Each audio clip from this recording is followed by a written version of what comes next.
السلام علیکم، welcome to my channel کہانی سنو۔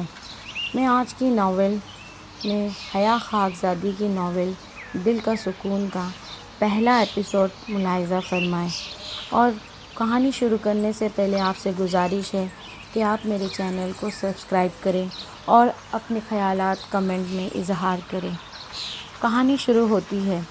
یہ عصر کے بعد کا وقت تھا جب وہ ہاتھ میں کتابیں اور چائے کا مگ لیے چھت پر چلی آئی۔ اس کو شروع سے ہی چھت سے ڈوبتے سورج کا نظارہ بہت اچھا لگتا تھا۔ ابھی بھی وہ آسمان کی طرف نگاہ کیے سورج کو دیکھنے میں مگن تھی۔ صبح سے رزق کی تلاش میں نکلے پرندے قطار بنائے اپنے گھروں کی طرف جا رہے، جہاں ان کے بچے کھانے کا انتظار کر رہے تھے۔ کاش میں بھی پرندہ ہوتی اور جہاں دل چاہتا اڑ کر چلی جاتی۔ اس نے تصور کے آنکھ سے خود کو آسمان کی بلندیوں پر اڑتے دیکھا۔ اچانک کسی نے آہ کی آواز سے پیچھے سے ہلکا سا دھکا دیا اور حیا کو لگا وہ آسمان سے زمین پر آ کر ٹھا کر کے گر گئی۔ یہ کیا بدتمیزی ہے؟ حیا نے ہنستی ہوئی زوہا کو گھورا۔ لو، آپ تو ڈر ہی گئیں۔ ویسے آپ کیا آسمان میں اپنے خوابوں کا شہزادہ ڈھونڈ رہی تھیں؟ زوہا نے شرارت سے پوچھا۔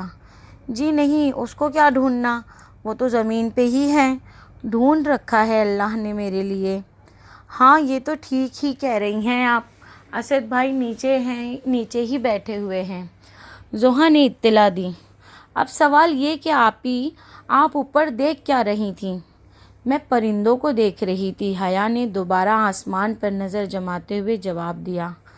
ہاں، ویسے سوچنے والی بات ہے کہ پرندے کتنے سکون سے اڑتے ہیں، انہیں زمین پر گرنے کا ڈر ہی نہیں ہوتا، زوہا نے سوال کیا۔ وہ اس لیے کہ ان کو اللہ پر بھروسہ ہوتا ہے، اللہ ان کو گرنے نہیں دے گا۔ بھروسہ اصل ہوتا کیا ہے؟ زوہا نے ایک اور سوال داغا۔ بھروسہ یقین کا نام ہے، کسی کام کے کرنے کے لیے اس کے اسباب کے ہوتے ہوئے اس کام کے مکمل ہونے کی امید رکھنا یقین ہے، جبکہ اسباب کی عدم موجودگی میں کام کے مکمل ہونے کا یقین رکھنا بھروسہ ہے۔ اچھا، اس کی کوئی مثال تو بتائیں؟ زوہا کے پوچھنے پر حیا نے بہت خوبصورت مثال دی تھی۔ مثال یہ تھی ہے نا کہ ابراہیم علیہ السلام کی جب وقت کے ظالم بادشاہ نے ان کو بھڑکتی ہوئی آگ میں ڈالنے کا حکم دیا تو ابراہیم بنا خوف آگ میں کود پڑے تھے۔ کیوں؟ کیونکہ ان کو اللہ پر بھروسہ تھا، اللہ ان کو کبھی بے آسرا نہیں چھوڑیں گے، اور پھر اللہ پر بھروسے کا انعام ہی تھا کہ اللہ نے آگ کو ان کے لیے ٹھنڈا کر دیا تھا۔ اب سمجھ آئی؟ حیا کے پوچھنے پر زوہا نے اسبات میں سر ہلا دیا۔ جی، بہت اچھے سے آ گئی ہے سمجھ کہ ہر حال میں اللہ ہی پر بھروسہ کرنا ہے، اس سے امید ہی رکھنی ہے۔ ارے وہ تمہیں تو بہت اچھے سے سمجھ میں آ گئی، حیا نے پیار سے چھوٹی بہن کو دیکھتے ہوئے کہا۔ اچھا چلو، اذان ہونے والی ہے، نیچے چلتے ہیں۔ یہ کہتے ہوئے حیا نے مگ اور کتابیں سمیٹیں اور دونوں سیڑھیوں کی جانب بڑھ گئے۔ یہ عصر کے بعد کا وقت تھا۔ حیا سیکنڈ ایئر کی طالبہ تھی جو کہ سمپل ایف کر رہی تھی، اور اس کے ساتھ ساتھ آن لائن قرآن کا کلاسز بھی لے رہی تھی۔ اس کے علاوہ محلے میں موجود مدرسے میں ہونے والی ماہانہ اور جلسے میں لازمی شرکت کرتی تھی، کیونکہ وہاں درس دینے والی آپی جان کی باتوں میں اس کی قدر مٹھاس، محبت اور عقیدت ہوتی تھی کہ حیا خود بخود ان کی طرف کھینچی چلی جاتی۔ اس کے علاوہ اس کی خود کی آواز اچھی ہونے کی وجہ سے اکثر اسے درس میں نعت یا حمد کے لیے بھی بلایا جاتا تھا۔ کچھ دن بعد مدرسے میں جلسہ تھا اور اس کی نعت کی باری تھی۔ ابھی بھی وہ نعت کی پریکٹس کرنے کے بعد کتابیں لے کر پڑھنے کے لیے بیٹھی تھی کہ اسد اس کے پاس چلا آیا۔ کیا کر رہی ہو؟ اسد نے اس کے پاس بیٹھتے ہوئے پوچھا۔ کچھ خاص نہیں، پڑھنے کی کوشش کر رہی ہوں، حیا نے کتاب کھولتے ہوئے جواب دیا۔ تمہارے پیپر کب ہیں سیکنڈ ایئر کے؟ اگلے مہینے ہے، دیکھنا اب کی بار میری فرسٹ پوزیشن ہی آئے گی، حیا نے پرجوش لہجے میں کہا۔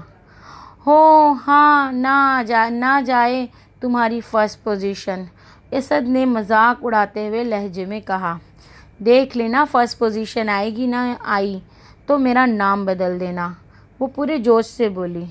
پھر تم ایسا کرو کہ اپنے لیے کوئی اچھا سا نام سوچ ہی لو، اسد نے چڑھانے والے انداز میں کہا۔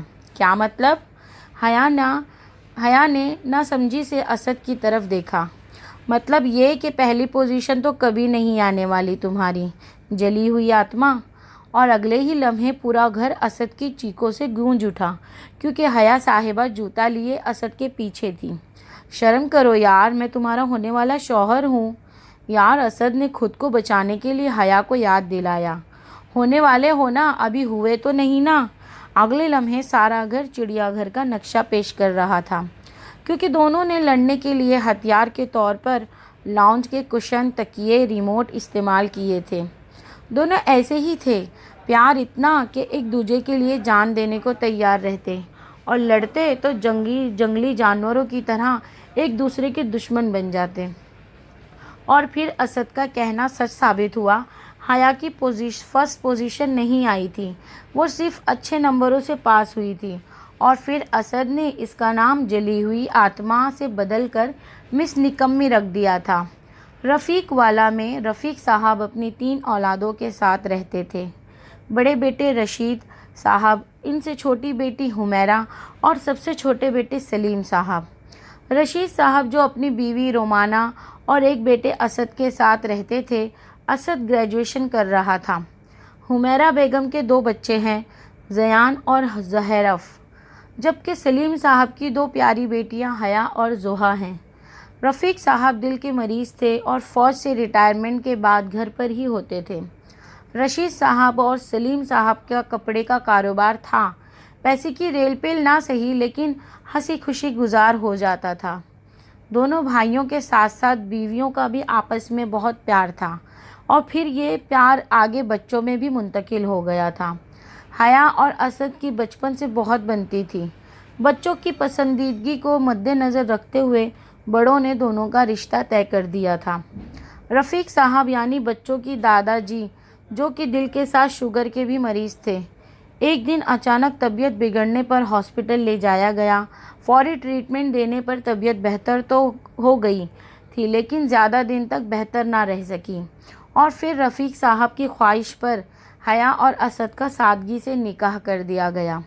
کسی نے ٹھیک ہی کہا ہے کہ اگر دلوں میں خلوص، جذبوں میں سچائی ہو اور نیتیں صاف ہو تو اوپر بیٹھا مالک ہمارے ارادوں اور کوششوں پر کن فرما ہی دیتا ہے۔ حیا اور اسد کے اس سچے جذبے پر بھی کائنات کے رب نے فیکون فرما دیا تھا۔ یوں دونوں بغیر کسی رکاوٹ کے ایک مضبوط، خوبصورت اور پاک بندھن میں بن گئے تھے۔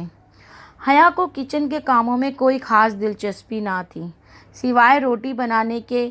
اس کا خیال تھا کہ اس سے کھانا اچھا نہیں بنتا، اس لیے وہ بناتی بھی نہیں تھی۔